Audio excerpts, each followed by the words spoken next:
मित्र के खिलाफ सख्त कार्रवाई करके इसको प्रतिबंध कराए। दूसरा जो ये स्वरूपगंज वाला है, इसके खिलाफ एफआईआर तो कराए, लेकिन जिन गरीब आदमियों से जो मौत के मुंह पे खड़े हैं उनको वो राशि की वापस दिलवाए और इनको डराए धमकाए नहीं। आप कह रहे हो पुलिस में बयान देना होगा, ये बयान तो दे देंगे, लेकिन जब वो प्रक्रिया होती है कहीं ना कहीं इनके मन में वो बहुत ज्यादा डर होता है। पुलिस प्रक्रिया मैंने भी देखी है, मुझे खुद को डर लगता है वहां जाकर के बयान देने में। तो अगर ऐसी स्थिति में ये बयान के लिए ज्यादा दौड़ते रहेंगे तो फिर इनको दिक्कत हो जाएगी, कोई भी समुदाय का व्यक्ति खुल के सामने नहीं आ पाएगा। मैं कह रहा हूँ मौखिक रूप से ये अभी बोल रहे हैं, आप चाहो तो अभी रिकॉर्ड कर लो इनके बयान, या कहीं से भी रिकॉर्ड करके आप संबंधित थाने के अधिकारी को यहाँ बुला लो, आपके सामने ये बोल देंगे। लेकिन अगर कल ये बयान देने जाएंगे, पता नहीं इनके मन में क्या डर होगा।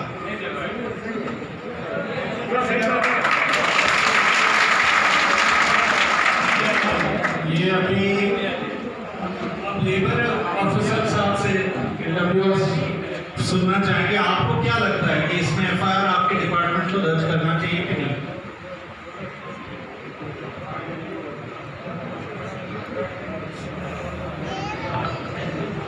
सर, एक के पहले भी मेरे से पहले कंपनी का ये जो बता रहे हैं उसकी एक एफआईआर दर्ज है।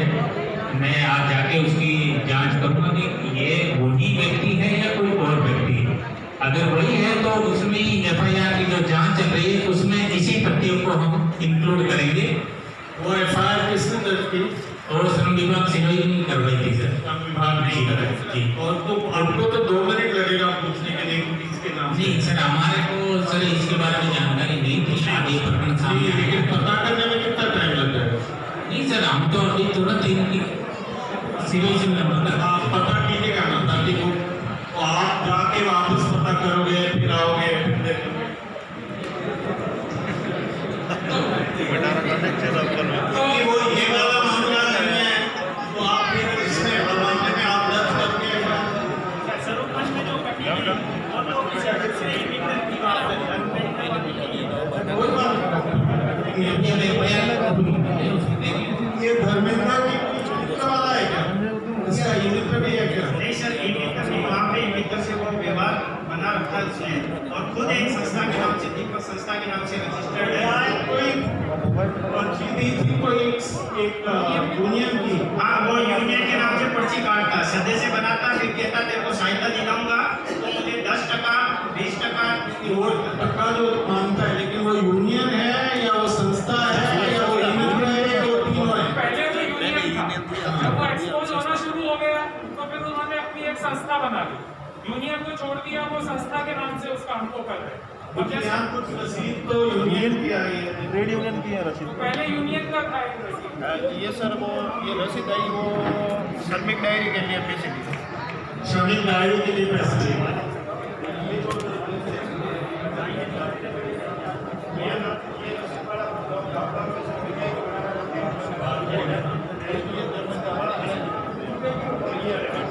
ये सर बीकेटी जो है ना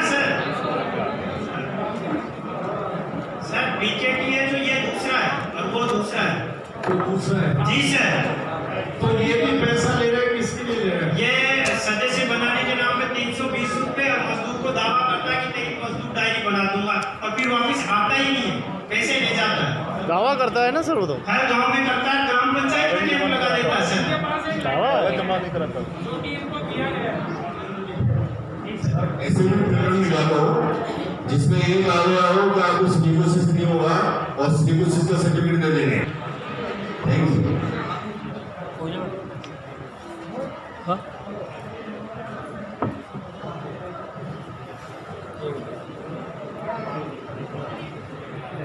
तो मैं आपसे रिक्वेस्ट करना चाहता हूँ कि हमारे यहाँ राष्ट्रीय योजना होती है और डिलीवरी होती है और दाखिली के जब बच्ची पैदा होती है तो 18 साल तो उसको 50,000 रुपये मिलते हैं, परंतु मैक्सिमम जो लाभार्थी है उनके 10,000 नहीं होते।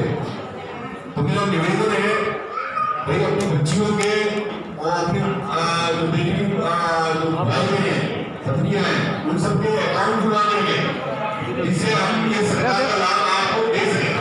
फोन करूंगा बहुत बड़ी रकम होती है 50,000 रुपये। इन्हें बुलाया ऑनलाइन आती है, तो बैंक अकाउंट भी भेज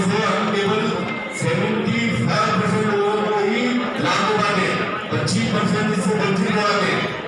तो मेरा आपसे निवेदन है कि जो भी डिलीवरी हो, भाई बच्चा पेट में हो उसी का अकाउंट खुलवा दो। हमें तो बोला बच्चियों पर पढ़ते नाम ही अकाउंट खुलवा दो। आपको भले पिता के नाम से हो, पति के नाम से हो, हम तो उसमें अकाउंट में पैसे डालेंगे। तो मेरा आपसे निवेदन है, धन्यवाद निवेदन। Thank you.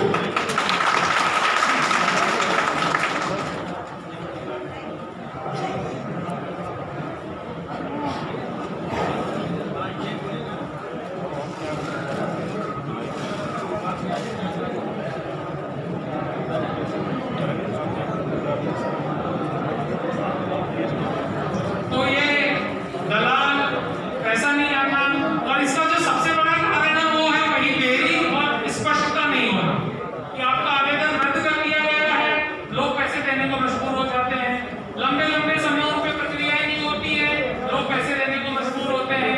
आप 2-3 बार फॉर्म जमा करिए, कागज जमा करिए, उस कागज का स्टेटस नहीं बदल रहा है, लोग सोचते हैं ना कि पैसे नहीं देंगे तो काम नहीं होगा। तो ये जो देरी होना, ये अस्पष्टता होना कि जैसे 900 आवेदन रद्द कर दिए गए कि पेंडिंग रिजेक्टेड नोडल ऑफिसर, अब वो लोगों को तो नहीं पता, विभाग की मंशा अच्छी थी वो रिजेक्ट करने में कि इस प्रोसेस से दिलाएंगे, लेकिन लोगों ने तो सोचा मैंने पैसे नहीं दिए, मेरा आवेदन रद्द हो गया और पैसे दिए बिना मेरा काम नहीं होगा। तो वो पूरी तरह स्पष्टता थी उसमें। तो ये जो स्पष्टता देरी है वह एक बड़ा कारण है। इसलिए आप सबसे भी हमारा आग्रह है कि हम जितनी स्पष्टता, जितनी ट्रांसपेरेंसी, जितना खुलापन लाएंगे, ये चीजें उतनी ही कम होंगी और लोग वही सोचेंगे। आज भी जैसे बस मैं लास्ट कह दूं, पाली से आज भी जो जांच कराने जाता है उसको पूछा जाता है कि तेरी कल्याण बोर्ड की डायरी बनी हुई है कि नहीं बनी हुई है, बोर्ड के द्वारा, पाली बोर्ड के द्वारा। वो कहता है मेरी नहीं बनी हुई है, तो कहना डायरी बनवाओ जब पैसा मिलेगा। बोर्ड का काम ये नहीं है, बोर्ड का काम है जांच करना सिलिकोसिस है या नहीं है, सिलिकोसिस है तो सरकार का काम है सहायता देना। वो काम करता होगा तो बनवाएगा, नहीं करता होगा तो नहीं बनवाएगा। चूंकि हम काम करते नहीं है, डायरी बनवाना मजबूरी बना दी गई है, अब जैसे तैसे है वो बनाएंगे। डायरी भी बनवानी है, सिलिकोसिस का है, 2 15,000, 2 10,000, 2 50,000, तो पैसा बढ़ गया तो रेट भी बढ़ जाएगी।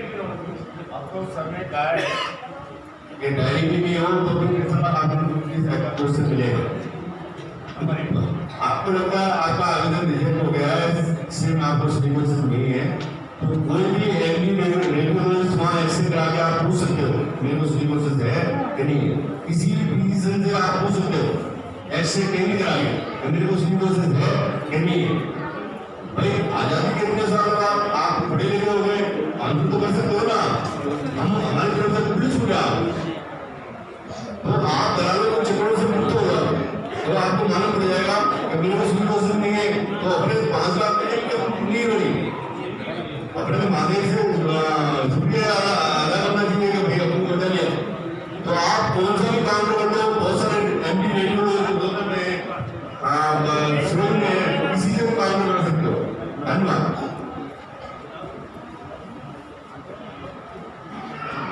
सिलिकोसिस नीति के बारे में, लाभ के बारे में सारी जानकारी आज चर्चा हुई। अब मैं डे साहब से निवेदन करूंगा कि सिलिकोसिस बीमारी हो ही नहीं, इसको नियंत्रण कैसे किया जाए, इसके बारे में हमारे सभी भाइयों को अवगत कराएंगे, ताकि हम चाहते हैं कि आज के बाद नया केस हमारा सिलिकोसिस का पिंडवाड़े में आए ही नहीं। इनको हो गई ठीक है, लेकिन नया केस नहीं आना चाहिए। हम ऐसा क्या प्रावधान करें कार्यशैली में, ऐसा अपनी लाइफ स्टाइल में जो है उसमें बदलाव करें कि अपना जो भाई है, अपना रिश्तेदार, अपनी बहन है, इस बीमारी, इस विकराल बीमारी के ग्रिप से बाहर आ जाए। सर आप लेबर डिपार्टमेंट से हैं, आपके पास लिस्ट है कि कितने लोग इस व्यवसाय में कहाँ इनका नियोजन हो रहा है? आपके पास लिस्ट है, ये आपका काम है लेबर डिपार्टमेंट? बिल्कुल, आपने सही फरमाया सर, मेरे पास लिस्ट नहीं है सर, और हम सर इस कार्य को सर ऑलरेडी मूर्त रूप दे चुके हैं। हम सारे नियोक्ताओं का सर अभी आइडेंटिफाई कर रहे हैं, चाहे वो पेड़ के नीचे 2 फुट लेके काम कर रहा है उसकी भी हम लिस्ट आइडेंटिफाई करेंगे, और उसके बाद जितने भी हमारे श्रमिक भाई हैं उनकी हम हर एक का आइडेंटिफाई करेंगे विद आधार नंबर, और एक लिस्ट हम जल्दी ही विदिन मंथ हम एक डेटाबेस तैयार करके सर फिर उसकी मॉनिटरिंग करेंगे सर। आज तक एक भी कोई नियोक्ता के यहाँ से आपने एक लिस्ट बनाई है क्या कि ये श्रमिक हैं जो इस जगह काम करने वाले हैं? खुद अपने घरों में जो एक पेड़ के नीचे दो पत्थर के साथ कर रहे हैं वो बात अलग है, तो सबसे गरीब है उसी के ऊपर तो पड़ेगी आपकी और मेरी बात। लेकिन जिसका जो बड़ा है, बड़ा बिल्डिंग जो धंधे में लगा हुआ है, जो कोई इसी को इनको लगा रहे हैं, लेबर डिपार्टमेंट में इनके मित्र है ना जी, इनके दोस्त हैं। आज के सामने आपके आंखों के सामने उनकी मौत हो गई।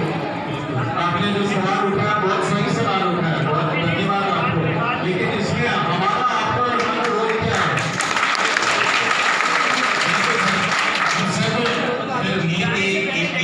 रूप से सर इस बीमारी को हमने नियंत्रण पाना, हम बीमारी हमारे लोगों की जो जाने जा रही है, जो विधवाएं बैठी है, बहुत ही संवेदनाएं हमारी बहुत ही इनके साथ है सर। तो हम सब साथ संवेदना नहीं, मैं कह रहा हूँ कानून जो लेकर कानून से हमने जो वर्कमैन कंपनसेशन के लिए सर हमारा दावे इनके खिलाफ दर्ज किए सर 34। मेरा तो सवाल आपसे इतना ही था कि कौन कहाँ काम कर रहा है, वो लिस्ट है। वर्कमेंस कॉम्पनसेशन एक्ट तब आएगा जब आपको पता चलेगा कि इसने काम कब किया होता है। हमारे सर ये डेटा हमारे पास नहीं है और हम आपके साथ ये तैयार करेंगे, लेकिन हम तैयार करके आपके साथ शेयर करेंगे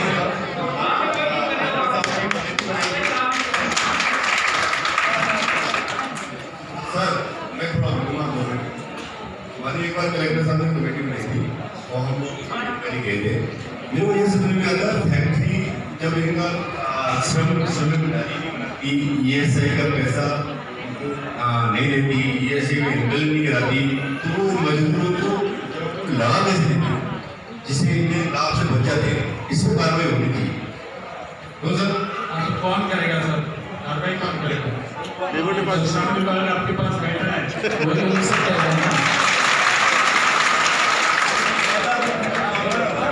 बिल्कुल सर, सर ने सही फरमाया, हम कार्रवाई भी करेंगे बिल्कुल अमल में। नहीं सर, कार्रवाई आपने बहुत सही सवाल उठाया, ये बात सही है कि आप और इस पूरे कमरे में बैठे हुए लोगों को ये लगता है कि कभी ये काम बंद हुआ कि किसी को मौत की सजा नहीं मिले काम करने की वजह से। लेकिन उसमें चाबी तो आपके हाथ में है सर, ये इनके हाथ में तो एक चाबी है। कोई भी जाना चाहता है ऐसे काम करने के लिए, आपके बच्चे नहीं जाएंगे, मेरे बच्चे नहीं जाएंगे, आपके माँ बाप नहीं जाएंगे, मेरे माँ बाप नहीं जाएंगे, क्योंकि हमारे पास अब ये सरकार ने व्यवस्था पहले से बना रखी है कि कौन कैसे किसको लगा रहे हैं, वो उनको लिस्ट बनानी चाहिए कानून में। उस लिस्ट को बनाया नहीं बनाया वो आपकी जिम्मेदारी है देखना, इसीलिए तो आपको तनख्वाह मिलती है, इसलिए आपका विभाग चलता है। तो फिर आज तक क्या हुआ, मैं ये पूछना चाह रहा हूँ, इसकी जवाबदेही कहाँ है? हम आपके निर्देश है उसका पालन करके हम प्रभावी कार्रवाई करके इस बीमारी को नियंत्रण जरूर करेंगे।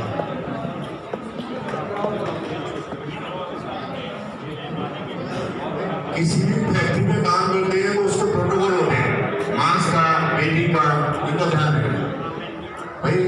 हम जिन भी फैक्ट्री में रहते हैं इनका पालना नहीं हो रही, सिलिकोसिस होने का कारण ये है। प्रॉपर मास्क लगाओ, बेटी सुधाओ, ड्रॉप से धोने की दी है पानी की वो सुधाओ, वो ऐसा कुछ मिला नहीं इस प्रकार में।